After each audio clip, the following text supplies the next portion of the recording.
আসসালামু আলাইকুম। আশা করি সকলেই ভালো আছো। রাইট ফর্ম ভার্বের আজকের যে নিয়মগুলো আমরা শিখবো, এই নিয়মগুলো তুমি যদি না জানো তাহলে রাইট ফর্ম ভার্ব করা তোমার জন্য অবশ্যই খুব কঠিন হবে।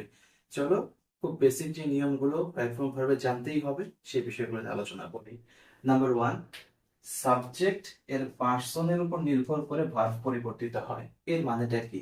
মানে হচ্ছে, তুমি যে বাক্যটার মধ্যে ভার্ব সঠিক ফর্মে বসাবা, দেখতে হবে সেই বাক্যের সাবজেক্টটা কোন পার্সন হিসাবে আছে। ঠিক সেই পার্সন অনুসারে সেই বাক্যের ভার্বটা পরিবর্তিত হবে। যদি সেই বাক্যের subject third person singular number হয়, তবে প্রেজেন্ট সেন্টেন্সের ক্ষেত্রে বাক্যের ভার্বের সাথে অ্যাজ বা ইএস যুক্ত করতে হবে, এবং প্লুরাল বলে বাক্যে শুধু বেস ফর্মটাই বসবে। ওকে, 2 নাম্বার খেয়াল করো। বক্সের শব্দটি নাউন অথবা প্রোনাউন হলে নাম্বার এবং জেন্ডার অনুযায়ী পরিবর্তিত হয়। বিষয়টা কেমন? আমাদের রাইট ফর্ম ভার্বের বক্সে যে শব্দগুলো দেওয়া থাকবে, সেই শব্দের মধ্যে যদি কোনো কি থাকে, নাউন অথবা প্রোনাউন থাকে, সেক্ষেত্রে দেখতে হবে সাবজেক্টের নাম্বার কোনটা এবং সেটা কোন জেন্ডারে আছে। জেন্ডারটা মোস্ট ইম্পর্টেন্ট, কারণ যদি সেটা ফেমিনিন জেন্ডার হয় তাহলে সেটা একরকম হবে, এবং যদি ম্যাসকুলিন জেন্ডার হয় তাহলে সেটা অন্যরকম হবে। আমরা এক্সাম্পলের মধ্যে বিষয়গুলো দেখার চেষ্টা করব। নাম্বার 3 তে খেয়াল করো, চিরন্তন শব্দ এবং অভ্যাসগত কর্ম বোঝালে ভার্ব সবসময় কি হয়? বেস ফর্মে হবে। যদি চিরন্তন সত্য হয়, যেমন ধরো আম, বরফ পানিতে ভাসে, অথবা সূর্য পূর্ব দিকে ওঠে, এই ধরনের যেগুলো চিরন্তন সত্য এবং অভ্যাসজনিত কর্ম, যেগুলা অভ্যাসজনিত কর্ম মিন্স হচ্ছে যেগুলো আমরা প্রতিনিয়ত করি। যেমন সে প্রতিদিন সকালে কোরআন পড়ে, সে প্রতিদিন নামাজ পড়ে, সে প্রতিদিন ব্যায়াম করে, এরকম অভ্যাসজনিত কর্ম বোঝালে ভার্ব অলওয়েজ কি হবে? বেস ফর্ম অথবা ভার্বের V1 হবে। নেক্সট, বি ভার্ব বিহীন কোন বাক্যকে নেগেটিভ অথবা ইন্টারোগেটিভ করতে টেন্স ও পার্সন অনুযায়ী ডু ডাজ ডিড বসবে। আচ্ছা, এখানে মূল কথা হচ্ছে, কোন একটা বাক্যকে নেগেটিভ করতে গেলে অবশ্যই সেখানে নট আনতে হয়। আর নট কখনো একা বসে না, সেটা কোনো অক্সিলারি ভার্ব অথবা বি ভার্ব নিয়ে বসবে। তাই বললাম যে যদি বি ভার্ব বিহীন কোনো বাক্যকে নেগেটিভ অথবা ইন্টারোগেটিভ করতে চাও, তাহলে অবশ্যই টেন্স এবং পার্সন অনুসারে ডু ডাজ ডিড আনতে হবে। মনে রাখবো, প্রেজেন্ট টেন্সের ক্ষেত্রে বসবে ডু এবং ডাজ, এবং শুধুমাত্র পাস্ট টেন্সের ক্ষেত্রে বসবে did. Okay, last one. WH কোশ্চেনে ইন্টারোগেটিভ সেন্টেন্সে সাবজেক্টের পূর্বে অবশ্যই টেন্স এবং পার্সন অনুযায়ী ডু ডাজ ডিড বসবে। ওকে, ইন্টারোগেটিভ সেন্টেন্সের 2 ক্যাটাগরির হয়। একটা হচ্ছে যে কোনো অক্সিলারি ভার্ব সাবজেক্টের প্রথমে বসে ইন্টারোগেটিভ সেন্টেন্স হয়, অথবা ডব্লিউএইচ কোশ্চেন, যেমন ধরো হোয়াট, হাউ, হোয়েন, এই ধরনের যে ইন্টারোগেটিভ প্রোনাউন গুলো আছে, সেই প্রোনাউন গুলো নিয়েও একটা ইন্টারোগেটিভ কোশ্চেন বাক্য গঠিত হতে পারে। তো সেক্ষেত্রে অবশ্যই সাবজেক্টের পূর্বে ডু ডাজ, অর্থাৎ প্রেজেন্ট টেন্সের ক্ষেত্রে ডু ডাজ, এবং পাস্ট টেন্সের ক্ষেত্রে ডিড বসবে। এই কয়েকটা নিয়ম তোমাকে অবশ্যই মাথায় রাখতে হবে। এই কয়েকটা নিয়ম মাথায় রেখে তুমি যখন একটা রাইট ফর্ম ভার্বের প্যাসেজ সলভ করতে যাবো, তখন তোমার জন্য খুব ইজিলি হয়ে যাবে। খুব সহজেই তুমি সেগুলো সলভ করতে পারবা। চলো কিছু এক্সাম্পলের মাধ্যমে এই নিয়মগুলো বিস্তারিত হবে। কাজ হবে, ভিডিওটা পজ করে 1 2 3 4 5 6 6টা এক্সাম্পল দেওয়া আছে, নিজের একটু ট্রাই করা। দেন আমি এগুলো অ্যান্সার করে দিব, তখন তোমরা ম্যাচ করবা। খেয়াল করো প্রথম বাক্যটা, the boy dash cricket in the field. খুব সাধারণ একটা অ্যাসার্টিভ সেন্টেন্স। যেটা অ্যাসার্টিভ সেন্টেন্স, এই বাক্যের মধ্যে এমন কোনো শব্দ নাই যেটার দ্বারা এটা কি ভবিষ্যৎ না অতীত বা চলমান কোনো কিছু, এরকম কোনো কিছুই বোঝা যাচ্ছে না। তার মানে এটা একটা সাধারণ প্রেজেন্ট ইনডিফিনিট টেন্স বা সিম্পল প্রেজেন্ট টেন্স। সিম্পল প্রেজেন্টের ক্ষেত্রে খেয়াল রাখতে হবে, দ্য বয় হচ্ছে সাবজেক্ট এবং ভার্ব হচ্ছে প্লে। ওকে, ছেলেটি কি করে? মাঠে ক্রিকেট খেলে। সাধারণত মাঠে ক্রিকেট খেলে, এটা একটা অভ্যাসজনিত কর্ম। সেক্ষেত্রে সাবজেক্ট যেহেতু থার্ড পারসন সিঙ্গুলার নাম্বার, তাই আমার ভার্বের সাথে কি করতে হবে? অ্যাস বা ইএস যুক্ত করতে হবে। অ্যান্সার হবে place. Okay, the boy place cricket in the field. Okay, next, the dash are playing. এখানে আছে হচ্ছে চাইল্ড। তোমাদের একটা নিয়ম ছিল এরকম, যে বাক্যের বা বক্সের যে ভার্বটা বা যে শব্দটা যদি কোনো নাউন অথবা প্রোনাউন হয়, সেক্ষেত্রে আমার দেখতে হবে এটা জেন্ডার কোন, জেন্ডার বা নাম্বার অনুসারে অ্যান্সারটা করতে হবে। এখন এখানে তো জেন্ডার বোঝা যাচ্ছে না, তারপরে আর প্লে, এখানে জেন্ডার বোঝার কোনো অপশন, কিন্তু নাম্বার বুঝতে পারি আমরা। যেহেতু ভার্ব হচ্ছে প্লুরাল, তার মানে আমার সাবজেক্টটাও প্লুরাল হবে, রাইট? তার মানে চাইল্ড মানে হচ্ছে একটা শিশু বা শুধু শিশু, এর প্লুরাল ফর্ম হবে children. The children are playing. বুঝতে পারছি এখানে চিলড্রেন কেন হলো? আমি আরেকবার খুব সহজে বলি। ভার্ব যেহেতু আর, তার মানে আমার সাবজেক্টও কি হবে, প্লুরাল হবে। আর চাইল্ড এর প্লুরাল ফর্ম হচ্ছে চিলড্রেন। ক্লিয়ার? ওকে, নাম্বার 3 খেয়াল করি। He dash up early in the morning. Okay, সাধারণ simple sentence, simple present sentence. এই ক্ষেত্রে টু গেট হচ্ছে ভার্ব। টু গেট যেহেতু ভার্ব, আমার এখানে সাবজেক্ট হচ্ছে থার্ড পারসন সিঙ্গুলার নাম্বার, অবশ্যই ভার্বের সাথে অ্যাজ বা ইএস যুক্ত করতে হবে। অ্যান্সার হবে he gets up early in the morning. Okay, next. Begum Rokeya is a famous dash, এখানে হচ্ছে point, noun form, right? Noun form বলে আমাকে চিন্তা করতে হবে আমার এখানে জেন্ডারটা কি এবং এর নাম্বারটা কি। এখানে যেহেতু বেগম রোকেয়া একজন মাত্র মহিলা, সেক্ষেত্রে আমার নাম্বার নিয়ে কোনো টেনশন করতে হবে না। কিন্তু জেন্ডারের ক্ষেত্রে আমার একটু চিন্তা করতে হবে। বেগম রোকেয়া যেহেতু একজন মহিলা, মহিলা এর পয়েন্ট মানে পয়েন্টের ফেমিনিন জেন্ডার হচ্ছে পয়েন্ট্রেস, সেক্ষেত্রে আমার এখানে হবে পয়েন্ট্রেস। ওকে, যেমন অ্যাক্টর, অ্যাক্ট্রেস, ঠিক সেরকম ভাবে পয়েট হচ্ছে কবি, পুরুষ কবি, এবং মহিলা কবিদেরকে আমরা বলি poetess. Okay, why mister Rahman dash so tired, এখানে একটা কোশ্চেন মার্ক আছে, দুঃখিত। তো মূল ভার্ব হচ্ছে টু লুক, অর্থাৎ কেন মিস্টার রহমানকে এত টায়ার্ড দেখাচ্ছে, ঠিক আছে, ক্লান্ত দেখাচ্ছে। বলছিলাম যে কোন একটা ডব্লিউএইচ কোশ্চেনের ক্ষেত্রে যদি প্রশ্ন করে, প্রশ্ন করতে গেলে অবশ্যই সাবজেক্টের আগে টেন্স এবং পার্সন অনুসারে কি বসবে, ডু ডাজ ডিড বসাইতে হবে। ওকে, মিস্টার রহমানকে কেন টায়ার্ড দেখাচ্ছে, এটার জন্য মিস্টার রহমান যেহেতু থার্ড পারসন সিঙ্গুলার নাম্বার, সেক্ষেত্রে এর আগে বি ভার্ব হিসাবে বসবে হচ্ছে ডাজ। তো হোয়াই ডাজ মিস্টার রহমান, এখানে হচ্ছে লুক। এখানে একটা বিষয় মনে রাখতে হবে আমাদের, সাধারণ যে প্রেজেন্ট ইনডিফিনিট টেন্স আছে, এই প্রেজেন্ট ইনডিফিনিট টেন্সের সাবজেক্ট যদি থার্ড পারসন সিঙ্গুলার নাম্বার হয়, মানে মিস্টার রহমান একটা থার্ড পারসন সিঙ্গুলার নাম্বার, সেক্ষেত্রে ভার্বের সাথে এস বা ইএস যুক্ত হয়। কিন্তু যেহেতু আমরা বাক্যটাকে ইন্টারোগেটিভে করলাম, ইন্টারোগেটিভে আমাকে অক্সিলারি ভার্ব হিসেবে ডাজ লিখতে হয়। আর ডাজ বসলে তখন আর ভার্বের সাথে এস বা ইএস যুক্ত হবে না, ঠিক আছে? আর যদি এটা ইন্টারোগেটিভ না হয়ে কোনো একটা অ্যাসার্টিভ সেন্টেন্স হতো, তাহলে অবশ্যই সেখানে মিস্টার রহমানের সাথে লুকস হতো। ওকে, ওকে, লাস্ট ওয়ান আসি। The girl dash a song last night.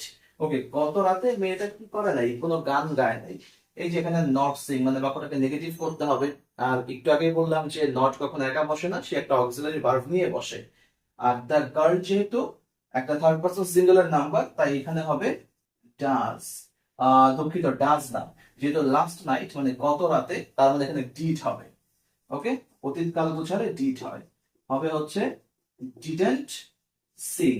R did যেহেতু পাস্ট ফর্ম আমরা অলরেডি করে ফেলছি, তাই যে সিং যে ভার্ব আছে, ভার্বের আর পাস্ট ফর্ম বসবে না, প্রেজেন্ট ফর্মে বসবে।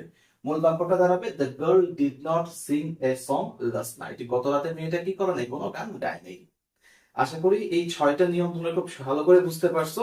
তারপরও যদি বুঝতে না পারো, স্পেসিফিক্যালি কোনো প্রবলেম থাকে, আমাকে অবশ্যই কমেন্ট করে জানাবে। এখন চলো পরবর্তী নিয়মগুলো দেখি। খেয়াল করো, যদি কোন একটা বাক্যের মধ্যে সাবজেক্ট নিজে কাজ না করে, অর্থাৎ passive voice, passive voice, passive ভয়েসের নিয়ম অনুসারে কিরকম সেটা, সাবজেক্ট যদি নিজে কাজ না করে, তার দ্বারা করানো হয়, সেক্ষেত্রে সেটাকে প্যাসিভ ভয়েস বলে। প্যাসিভ ভয়েসের ক্ষেত্রে আমরা একটা বিষয় মনে রাখবো, অবশ্যই সেখানে অক্সিলারি ভার্ব এর পরে ভি3 বসবে। মূল কথা, অক্সিলারি ভার্বের পরে ভি3 যদি থাকে, সেটাকে আমরা প্যাসিভ ভয়েস বলবো। কিরকম, একটা এক্সাম্পল দেখো। যদি আমি বলি যে the man dash for murder, for murder, okay, for murder last week. Okay, এখানে আছে ধরো টু হ্যাং, টু হ্যাং, এই একটা বাক্য। আরেকটা বাক্য দেখো যে the problem dash, the problem ধরো এখানে আছে হ্যাজ ড্যাশ সলভড, এখানে আছে ধরো টু বি। এই দুইটা বাক্য খেয়াল করো। নাম্বার 1 বললাম the man dash for murder last week, to hang হচ্ছে এখানকার মূল ভার্ব হিসাবে আছে। তার মানে লোকটাকে কি করা হয়েছিল, লোকটাকে টু হ্যাং বলতে এখানে মূলত ফাঁসি দেওয়াকে বোঝাচ্ছে। For murder, for murder means হচ্ছে তার হত্যাকাণ্ডের জন্য বা হত্যার জন্য গত সপ্তাহে লোকটিকে ঝোলানো হয়েছিল বা ফাঁসি দেওয়া হয়েছিল। তার মানে লোকটা তো নিচে ফাঁসি দেয় নাই, তাকে ফাঁসি দেওয়া হয়েছিল। আর যেহেতু দেওয়া হয়েছিল সেক্ষেত্রে আমরা এটাকে বলবো প্যাসিভ ভয়েস। প্যাসিভ ভয়েসের ক্ষেত্রে নিয়ম কি বললাম? অক্সিলারি ভার্ব এরপরে ভার্বের থার্ড ফর্ম বসবে। ক্লিয়ার? আর দেখো এখানে হচ্ছে last week. Last week means হচ্ছে তোমার এটা একটা অতীতকাল। আর অতীতকালে কি বসে মনে রাখো, অতীতকালে মূলত বসে হচ্ছে ওয়াজ অথবা ওয়ার প্লাস V3। এটা হচ্ছে অতীতকালের প্যাসিভ ভয়েস, অতীতকাল বোঝাতে। এবং যদি প্রেজেন্ট বা বর্তমান কাল বোঝায় তাহলে কি হবে? সেক্ষেত্রে হবে am is are plus V3। Clear? বর্তমান কাল বোঝালে am is are plus V3, অতীতকাল বোঝালে was were প্লাস V3। তার মানে এটা যেহেতু অতীতকাল বোঝাচ্ছে সেক্ষেত্রে এখানে তার ম্যানের সাথে was অথবা were বসবে। were অবশ্য বসবে না, কারণ the man একটা থার্ড পারসন সিঙ্গুলার নাম্বার, সেক্ষেত্রে এখানে অবশ্যই was বসবে। was। আর যেহেতু hang আছে, hang এর V3 হচ্ছে hanged। Okay, the man was hanged for murder last week। গত সপ্তাহে লোকটিকে তার হত্যাকাণ্ডের জন্য ফাঁসি দেওয়া হয়েছিল। ওকে, the problem has dash solved। has problem অবশ্যই নিজে নিজে সমাধান হয় না, সমাধান করা হয়। তো the problem has এখানে টু বি বলতে এখানে হওয়াকে বোঝাচ্ছে। আর has এর পরে সাধারণত ভার্বের V3 ফর্ম বসে, সেক্ষেত্রে বি এর V3 ফর্ম হচ্ছে been। তাহলে the problem has been solved। এরপরে অনেক কিছু থাকতে পারে, কাজের মাধ্যমে হয়েছে বাই আস অথবা by the people, by the students, by teacher, এরকম যে কোনো অংশ এখানে যুক্ত হতে পারে। সেটা অবশ্যই বাক্যের মধ্যে বা তোমরা যে প্যাসেজটা দেখবে সেই প্যাসেজ অবশ্যই থাকবে। মূল কথা এটাই, যদি বাক্যটাকে প্যাসিভ ভয়েস অনুসারে হয় তাহলে সেটা অক্সিলারি ভার্ব প্লাস V3 দিয়ে বাক্যটাকে কমপ্লিট করতে হবে, মানে ভার্বের সেই ফর্মটাই বসবে। ক্লিয়ার? এই গেল এটা। এখন আসলে পরবর্তী নিয়ম দেখি। পরবর্তী নিয়মটা কি মনে রাখবা, যদি কোন একটা বাক্যের মধ্যে, একটু লেখো, যদি কোন একটা বাক্যের মধ্যে দুইটা দুইটা ভার্ব থাকে, দুইটা ভার্ব থাকে, আর এই দুইটা ভার্ব বলতে মূলত বোঝাচ্ছি মেইন ভার্ব, আমরা কি ফিনিট ভার্ব যেটাকে বলি। মেইন ভার্ব যদি দুইটা থাকে সেক্ষেত্রে পরবর্তী ভার্বের সাথে, পরবর্তী ভার্ব এর সাথে আইএনজি যুক্ত করতে হয়, আইএনজি যোগ করতে হয়, করতে হয়। ঠিক আছে? মূল কথা এটা, কোন একটা বাক্যের মধ্যে দুইটা মেইন ভার্ব থাকলে পরবর্তী ভার্বের সাথে অবশ্যই আইএনজি যুক্ত করতে হবে। এক্সাম্পল দেখি চলো। I saw him dash the road। ধরো এখানে ভার্ব হিসেবে আছে হচ্ছে cross. I saw him dash the cross। আমি তাকে দেখলাম কি হচ্ছে, সে রাস্তাটা পার হচ্ছে। দেখো এখানে saw হচ্ছে একটা ফিনিট ভার্ব আর ক্রস হচ্ছে পার হওয়া আরেকটা ফিনিট ভার্ব। যেহেতু দুইটা ফিনিট ভার্ব পাশাপাশি আছে সেক্ষেত্রে দ্বিতীয় ভার্বটার সাথে কি হবে? আইএনজি যুক্ত হবে। এখানে অ্যান্সার হবে কি? ক্রসিং। ওকে, এখানে আরেকটা ব্যাপার আছে, কখনো কখনো এই জায়গাটাতে ভার্ব প্লাস আইএনজি না লিখে টু প্লাস V1 হলে করা যায়, তার মানে ইনফিনিটিভ করা যায়। আমি যদি এভাবে বলতাম I saw him to cross, to cross the road, এক্ষেত্রেও এটা ভুল হতো না। ঠিক আছে? এখন আসো পরবর্তী নিয়মে যাই। এই নিয়মগুলো খুব সহজ, তাই আমি খুব দ্রুত যাচ্ছি, আশা করি তোমরা বুঝতেছো। যদি তারপরে কোনো প্রশ্ন থাকে অবশ্যই আমাকে কমেন্ট করে জানাবে। এরপর আসো উড দ্যাট। কোন একটা বাক্যের মধ্যে যদি উড দ্যাট থাকে, উড দ্যাট যদি থাকে সেক্ষেত্রে মনে রাখবে এর একটা স্ট্রাকচার আছে, সেই স্ট্রাকচার অনুযায়ী করতে হবে। উড দ্যাট অবশ্যই বাক্যের প্রথমে বসে। স্ট্রাকচারটা আমি একটু লিখে দিই, দেখো। যদি উড দ্যাট থাকে, would that plus subject plus put plus V1 plus object, এই ফরমেশনে করবা। তার মানে উড দ্যাট এর পরে সাবজেক্ট থাকবে এবং এরপরে পুট প্লাস V1 দিয়ে বাক্যটাকে কমপ্লিট করবা। চলো একটা এক্সাম্পল দেখি। Put that I dash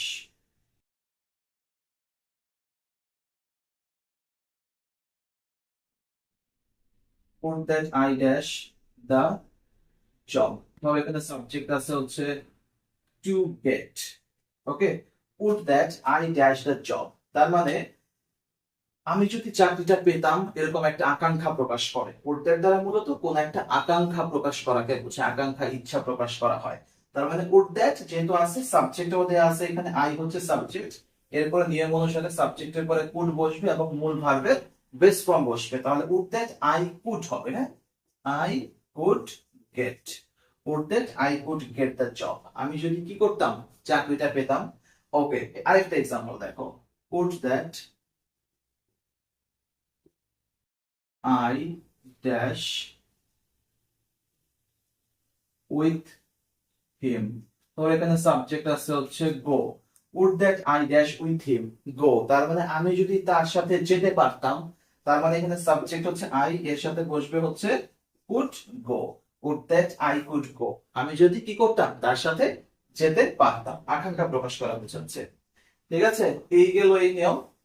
okay, next পরবর্তী নিয়মটা দেখবো। মনে রাখবা, কোন একটা বাক্যের মধ্যে যদি টু বি অথবা হ্যাভিং থাকে, টু বি এবং অথবা হ্যাভিং থাকে, তাহলে নিঃসন্দেহে এর পরে ভার্বের থার্ড ফর্ম বসবে। ক্লিয়ার? কোন একটা বাক্যের মধ্যে টু বি এবং হ্যাভিং থাকলেই এরপরে যে ভার্ব ফর্মটা বসবে সেটা অবশ্যই ভি থ্রি বা পারফেক্ট পার্টিসিপল ফর্মে হবে। এক্সাম্পল দেখি চলো। হি ran away having dash the money। ওকে, ধরো এখানে ভার্ব হিসাবে আছে হচ্ছে টেক, ভার্ব হিসেবে কি আছে, টেক। হি ran away, সে পালিয়ে গেল, having having dash the money, সে পালিয়ে গেল কখন, যখন সে কি করলো, এই টাকাটা সে নিতে পারলো তখন, তাই তো। হ্যাভিং যেহেতু আছে, এরপরে মূল ভার্বের ভি থ্রি, টেক এর ভি থ্রি ফর্ম হচ্ছে taken. He ran away having taken the money, টাকাটা সে পালিয়ে গেল টাকাটা নিয়েই, হ্যাঁ, টাকাটা পাওয়া মাত্রই সে কি করলো, পালিয়ে গেল। পরবর্তী নিয়মে যাই। এগুলো খুব সহজ নিয়ম, তাই আর এক্সট্রা কোনো এক্সাম্পল দিলাম না, তোমরা বাকিগুলো বই, যে কোনো বই থেকে দেখে নিতে পারবা। আমরা পরবর্তী নিয়মে আসি। Mind, worth, would you mind, তারপর হচ্ছে লুক ফরওয়ার্ড টু,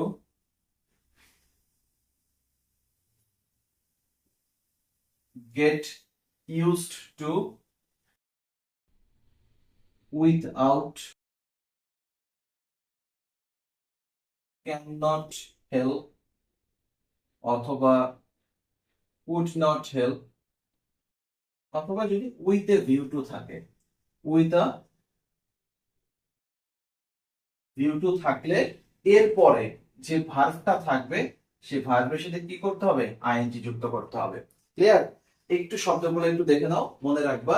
যদি mind, mind, worth, would you mind, look forward to, get used to, without, without নিয়ে তোমাদের অনেক এক্সাম্পল পাবা, without knowing, without learning more, without knowing more, এরকম অনেক কিছু পাবা। তো উইথআউট এর পরে অবশ্যই ভার্বের সাথে আইএনজি যুক্ত করতে হবে। cannot help, could not help, look forward, with a view to, with a view to দিয়েও তোমাদের অনেক এক্সাম্পল আসবে। with a view to বলতে মূলত উদ্দেশ্যে বোঝায়, কোনো উদ্দেশ্যে যদি আমরা কোনো কাজ করি সেক্ষেত্রে with a view to বসে। এই শব্দগুলোর পরে অবশ্যই ভার্বের সাথে আইএনজি যুক্ত করতে হবে। মনে রাখো, অনেক সময় আমরা একটা নিয়ম জানি যে যদি কোনো একটা ভার্বের পূর্বে টু থাকে এরপরে ভি ওয়ান হয়, তাই না? এই নিয়মটা আমরা জানি, এটাকে বলা হচ্ছে ইনফিনিটিভ। তো এই শুধুমাত্র টু থাকলে কিন্তু ভার্ব প্লাস শুধুমাত্র টু থাকলে কিন্তু ভার্বের বেস ফর্ম বসে। কিন্তু যদি এরকম ফ্রেজ আকারে, হ্যাঁ, যে একটা ফ্রেজ আকারে যদি থাকে উইথ এ ভিউ টু, অথবা হচ্ছে এখানে আরেকটা আছে যেমন get use to, look forward to, এই ধরনের শব্দের মধ্যে টু থাকলেও কি হবে না, এরপরে বেস ফর্ম হবে না, এক্ষেত্রে অবশ্যই ভার্বের সাথে আইএনজি যুক্ত করতে হবে। চলো এরকম দুই একটা এক্সাম্পল দেখি। We are going to market with a view to, with a view to dash a shirt। ওকে, ধরো এই বাক্যের মধ্যে ভার্ব হিসেবে আছে হচ্ছে বাই। ওকে, এই গেল একটা। আরেকটা ধরো without, without dash newspaper you can not know current world. Okay, দুইটা বাক্য একটু খেয়াল করি। We are going to market with a view to. আমরা কোথায় যাচ্ছি? মার্কেটে যাচ্ছি উইথ এ ভিউ টু মানে উদ্দেশ্যে। কিসের উদ্দেশ্যে? বাই এ শার্ট, একটা শার্ট কেনার উদ্দেশ্যে। যেহেতু উইথ এ ভিউ টু আছে, তাই ভার্বের সাথে কি করতে হবে? আইএনজি যুক্ত করে সেটা হয়ে যাবে buying a shirt. Clear? Next, without dash newspaper. Newspaper dash. Okay, তার মানে এখানে ভার্বটা দেয়া হবে। ধরো এখানে ভার্ব হিসাবে আছে হচ্ছে রিড। রিড একটা ভার্ব। ওকে, তার মানে বলতে পারি উইথাউট রিডিং নিউজপেপার, কারণ উইথাউট এর পরে ভার্ব বসলে সেখানে আইএনজি যুক্ত করতে হবে। তো সেক্ষেত্রে হবে without reading newspaper you can not know current world. বর্তমান বিশ্ব সম্পর্কে তুমি কি করতে পারবে না? জানতে পারবে না। আশা করি বুঝতে পারছো। এই নিয়মের বেশ কিছু এক্সাম্পল তোমরা যখন প্র্যাকটিস করতে যাবা বা বোর্ড কোশ্চেন গুলো সলভ করতে গেলেও এই নিয়ম অনেক অনেক পাবা। ঠিক আছে? এই নিয়মটা মনে রাখতে হবে। এই শব্দগুলো সবসময় কাজে লাগবে, যে এই শব্দগুলোর পরে অবশ্যই ভার্বের সাথে আইএনজি যুক্ত করতে হবে, মাথায় রাখতে হবে সবারই। এর পরবর্তী নিয়মে আসো। মনে রাখবা each every one of the, এরপর এরপর ভার্ব কি হয়? সিঙ্গুলার হয়। সিঙ্গুলার হয়। Clear? Each every one of the, এরপরে ভার্ব অবশ্যই কি হবে? সিঙ্গুলার হবে। এক্সাম্পল খেয়াল করো। Every girl dash flower. ধরো এখানে আছে হচ্ছে লাভ। ওকে, আরেকটা এক্সাম্পল দেখো। ওয়ান অফ দা গার্লস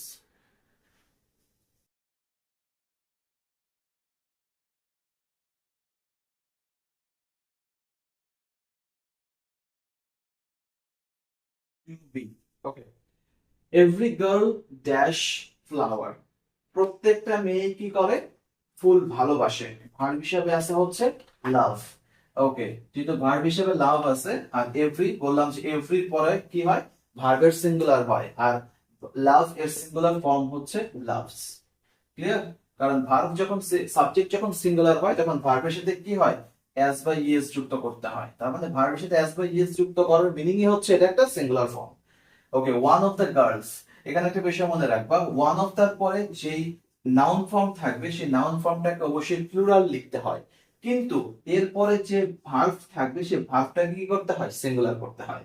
এক্ষেত্রে one of the girls absent today, আজকে অনুপস্থিত। তাহলে আজ যেহেতু অনুপস্থিত সেক্ষেত্রে প্রেজেন্ট টেন্স হিসাবে অ্যামিজার বসতে পারে। আর যেহেতু ওয়ান অফ দ্য গার্লস বলছে, তার মানে একটা মেয়ে, সবগুলা মেয়ের মধ্যে শুধুমাত্র একটা মেয়ে অনুপস্থিত, সেক্ষেত্রে এখানে ইজ বসবে। আর অন্যভাবে আমরা বলতে পারি যে ওয়ান অফ দার পরে কি হয়? ওয়ান অফ দার পরে ভার্বটা সিঙ্গুলার ফর্মে হয়।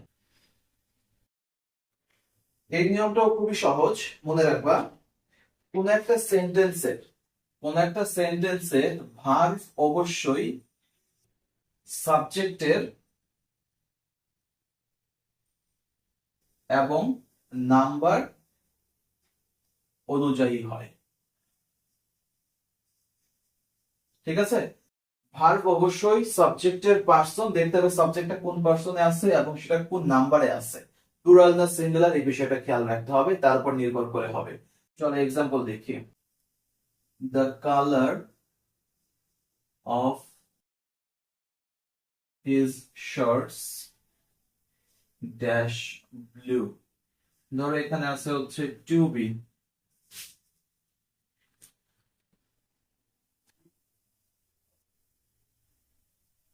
The players of the team dash strong. Okay, এখানেও আছে টু বি।